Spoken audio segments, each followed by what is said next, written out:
Morning all. All right, so we've got 9 games on in the National Hockey League tonight, which is a pretty busy night. But almost all of them are at the same time, so you're going to have to just decide to watch one of the games and then just get updates on the others. I'm going to do my best to follow as much as I can.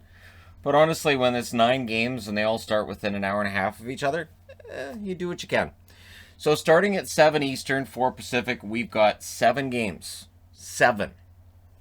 And we'll take a look at the Islanders and the Bruins first. The Islanders have won all 5 meetings with the Bruins. The Islanders are 27-11-4. Boston's 22-12-6. In terms of goal scoring, New York Islanders right in the middle of the pack, 2.88, which is 15th in the NHL. The Bruins are 20th at 2.70 goals per game. Goals against per game, 2.31 for the Islanders, which is second in the National Hockey League. The Bruins sit 7th at 2.6. So that would tell you the goal differential for the Bruins, not what it once was. Away from home, the Islanders are 9-9-2, so they're much better at home. The Bruins are 11-6-3 at home. So they have the same record at home as they have on the road, which is not that unusual in almost any given season. I know people talk about how home ice doesn't matter this year. You look at any given season, you're going to have teams that are just as good or better on the road than they are at home. If we look at the overall standings, the Islanders currently sit 2 points behind Washington. They're 2 points ahead of Pittsburgh and 8 points ahead of Boston, showing where they are in that huge group of death that is the East. The Bruins are 10 points behind Washington, so not likely to catch first. 8 points behind the Islanders and 6 points behind Pittsburgh. They're kind of firmly entrenched in fourth. However, they have to make sure they win this game tonight, combined with maybe a loss by the Rangers, in order to get some breathing room here. Because also at 7 Eastern, 4 Pacific, the Rangers are at home against the New Jersey Devils. The Rangers have now won 3 out of 5 against the New Jersey Devils. The Devils are 14-21-6. The Rangers are 20-16-6. So, yeah, the Rangers are getting there. Goals for, 2.51 per game for New Jersey, which is 27th overall. 3.21 for the Rangers, which is 8th overall. Goals against, 3.19 per game for New Jersey, which is 25th overall. The Rangers, 2.62, which is 9th overall. So again, the overall numbers, pretty darn good for the Rangers, and we'll see if those numbers continue to improve and if they find themselves in the playoffs. Away from home, the New Jersey Devils are much better than they are at home. They're 10-5-3. They are 16 points behind Boston for 4th place. Reason they're selling at the deadline, right? And then the Rangers, 9-7-3 at home. 4 points behind Boston, and that's the reason they weren't selling at the deadline and decided to stand pat. Sometimes giving your own team basically letting them know that you have faith in them can be the best thing that you can do for them. So we'll see whether or not the Rangers reward their general manager for that faith from here going forward. But again, the Islanders have a great record against Boston. The Rangers are against the Devils, who are clearly undermanned now after the deadline. You could see this being a 2-point separation by the end of tonight. That race is not over yet. Also at 7 Eastern, 4 Pacific, Buffalo in against the Washington Capitals. New Jersey's not playing twice. Buffalo 10-25-7. The Washington Capitals 28-11-4. This is the last meeting between these two teams. Washington's won 6 out of 7 so far. So they're trying to make it 7 out of 8. 2.31 goals per game for Buffalo, which is 29th, which I believe they've been 31st for a lot of this season, so 29th is an improvement. Goals for the Capitals, they're second in the NHL with 3.49. Difficult to control that attack. Goals against, Buffalo 3.43, which is 29th. On the Washington side, 2.91, which is 17th. So, yeah, we'll see how things go tonight between these two. Buffalo playing, pretty relaxed hockey because they don't have to worry about it because they're nowhere near the playoffs. They're 6-12-3 away from home, and they're 23 points behind Boston. So that's the thing. At home, the Capitals 14-5-2. They're 2 points ahead of the Islanders, so they're 2 points clear in first place. They're 4 points ahead of Pittsburgh, 10 points ahead of Boston. They're in pretty good shape. Also at 7 Eastern, 4 Pacific, the Canes will be at home against the Predators. The Preds 24-19-1. The Canes 27-10-4. Carolina's won all 4 meetings between these teams this year. In terms of goal scoring, well, Nashville 2.59, which is 26 goals per game, but they seem to be getting better over this run they've had. Whereas the Canes, 3.15 goals per game, which is 10th. Goals against, Nashville, 2.80, which is 14th. I know that's come up. That's better than it was.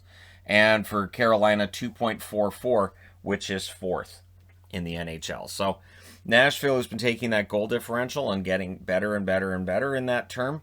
They have a chance to get better again tonight, but I'm taking the Canes in that one because, again, that battle for first place is pretty close. Away from home, Nashville's 11-10-1, so they're better at home than away. Whereas Carolina's 14-3-4 at home. Pretty solid home record.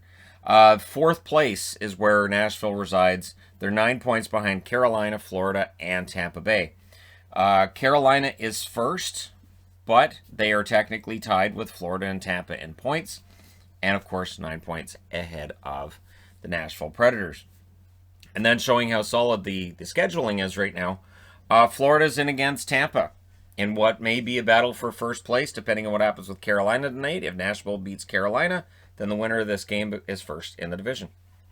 The Florida Panthers, 27-12-4. Tampa Bay, 28-12-4, or 28-12-2, I should say. Both teams have won twice, so they have 4 more meetings, including tonight. Should be a lot of fun. They can both score 3.14 goals per game for Florida, which is 11th. 3.38 goals per game for Tampa, which is 4th. Goals against, 2.67 for Florida, which is 11th as well. So they're 11th in goals for and goals against. Whereas goals against per game for Tampa, they have 2.55, which is 6th overall. And when we look at the records home and away from home, Florida's a very respectable 13-8-1. Tampa Bay at home, 15-4. So not too shabby. And of course, they're both tied with Carolina for first, and they're both 9 points ahead of Nashville. So there you go. Things are kind of interesting in the Central. Now, going back to the East for this one, Philadelphia and Pittsburgh. Philadelphia 19-17-6. They've won 3 out of 5 against the Penguins, who are 27-13-2. We'll see how things go tonight. It feels like Pittsburgh's playing much better hockey.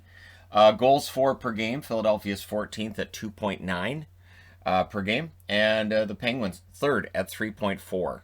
So the Penguins, they're pretty good at getting those goals. Goals against, 3.57 per game for Philadelphia, which is 30th. We've talked about it. We've had that debate. We've had that discussion. I'm sure we'll have it again for the rest of this season and into the off season. But, yeah, and then 2.81 is the goals against for Pittsburgh. They are 15th overall in that regard. Away from home, Philadelphia is 10-8-3, so they're kind of better away from home than at home. And for Pittsburgh, they're 16-3-1 at home. So that's pretty good. The Flyers find themselves 6 points behind Boston, which means they're 2 points behind the Rangers. They've got to turn this around quickly. For Pittsburgh, they're 4 points behind Washington, 2 points behind the Islanders, and 6 points ahead of Boston. So again, it feels like the East is starting to kind of settle out a little bit, and yet Pittsburgh does have a schedule, which means they could find themselves as high as first by the end of the season, because the Islanders and the Capitals still have a bunch of games left against each other. And then we get to the last game that starts at 4 o'clock Pacific, 7 o'clock Eastern, and that's the Winnipeg Jets in against the Toronto Maple Leafs. Winnipeg, 26-14-3. Toronto, 28-11-4. Toronto's won 4 out of 6 in this meeting so far this year. We'll see how the rest of it goes. For Winnipeg, 3.23 goals per game, which is 6th overall in the NHL. Whereas Toronto, 3.3 goals per game, which is 5th. So both of them know how to score. Goals against, Winnipeg 2.63, which is 10th. Toronto 2.61 goals per game against, and that's 8th. So both of them are top 10 in defense, both of them top 10 in goal scoring, and yet that's still the narrative, right? The whole, well, teams in Canada, how about the defense? Some of these teams have got to figure it out. So away from home, Winnipeg 15-8-1. The Toronto Maple Leafs 14-6-3 at home. So both of them pretty comfortable in these settings. Toronto is 5 points ahead of Winnipeg. Winnipeg is 3 points ahead of Edmonton, and they're 10 points ahead of Montreal. So there's a nice amount of daylight between themselves and Montreal. The very worst that I could see Winnipeg finishing is 3rd. Whereas Toronto, they are 5 points ahead of Winnipeg, 8 points ahead of Edmonton, and 15 points ahead of Montreal. So really, first is Toronto's. It's theirs. All they have to do is show that they can beat Winnipeg. If Winnipeg can beat them in regulation, we start to have that discussion about when that Winnipeg can catch them. But if Toronto wins this one in regulation, that'll put them 7 points clear of Winnipeg. Probably makes it so that they're not really all that catchable for first in the division. Then it's 7:30 Eastern, 4:30 Pacific, because again, Detroit has to be different. Detroit's at home against Chicago. Do not underestimate the Detroit Red Wings. I don't know how many times I have to say it, but clearly a few more, because, yeah, Detroit keeps surprising people, it seems, or Detroit's just playing really, really well. Probably a little bit of both. Chicago's beaten Detroit 5 out of 6 games so far this year. Chicago's 20-18-5. Detroit's 15-23-6. Goals for per game, 2.79 for Chicago. They're 17th. Detroit is still 31st, 2.23 goals per game. Goals against per game, 3.09 for Chicago, which is 20th. Detroit has gotten a lot better, 3.16, which is 24th. And it means their goal differential isn't quite a goal per game. And while that may sound like it's a low bar, it seems better than last year. Detroit last year was a disaster, and it feels like we're through the worst of it now for Detroit, and that's a good feeling. Chicago on the road, 9-10-3, so not as good on the road as they are at home.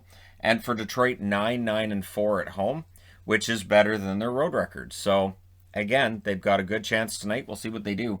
4 points behind Nashville right now for Chicago. So if Nashville were to go in and beat Carolina, and if Chicago lost in Detroit, well, it's probably... I mean, I'm not going to say it finishes it, because this year's different than any other year. Normally, you don't have, all this intra-division, and that's all we have this year. So it's hard to write anybody off, but 6 points seems like a lot. For Detroit, they're 13 points behind the Nashville Predators. Can't see them getting in there, but, I mean, if they get a win tonight, if Nashville loses in regulation, then they're 11 points back. It's something to talk about. They're not mathematically eliminated, so that's good. And then at 8:30 Eastern, 5:30 Pacific, the Columbus Blue Jackets are in against the Dallas Stars in a matchup of teams that don't like to win in overtime. So if/when this game goes to overtime, it might go on for a while. 15-20-9 is the record for Columbus. The 15-14-12 record for Dallas is sad in its predictability. They've both won 3 times in this series. Goals for per game, 2.5 exactly for Columbus. That's 28th in the NHL. Dallas, 2.73 goals per game, which is 18th. So a little bit below the average in the NHL. Goals against, 3.23 for Columbus, which is 27th. And Dallas, their defense and goaltending saving them this year, 2.46 goals against per game, which is 5th. Away from home, Columbus is an uninspiring 7-12-2. That's a big part of the reason they're in the situation they're in. And for Dallas at home, this is a remarkable record. 8-6-8. So they've won 8 out of 22 at home. They've only lost 6 out of 22 in regulation at home. I don't know how that is the weirdest record I've ever seen for a team at home in the NHL. 10 points behind Nashville for Columbus, 7 points behind Nashville for Dallas. And so I'm kind of expecting a Dallas loss in overtime. But again, while Dallas gets further and further behind Nashville, I'm sure there are still those in Dallas fandom who believe in Dallas. And your faith is, I don't think it's going to necessarily be rewarded, but it's commendable. It's commendable when a team can be 7 points out. Their fans are still like, it's going to happen. We're going to get it. Keep that faith. All right. Let me know your winners in the comment section below. As always, don't forget to hit like and subscribe if you're browsing your way through. You just happened upon this video. Thank you guys so much for watching, for all your support. I will talk to you again soon.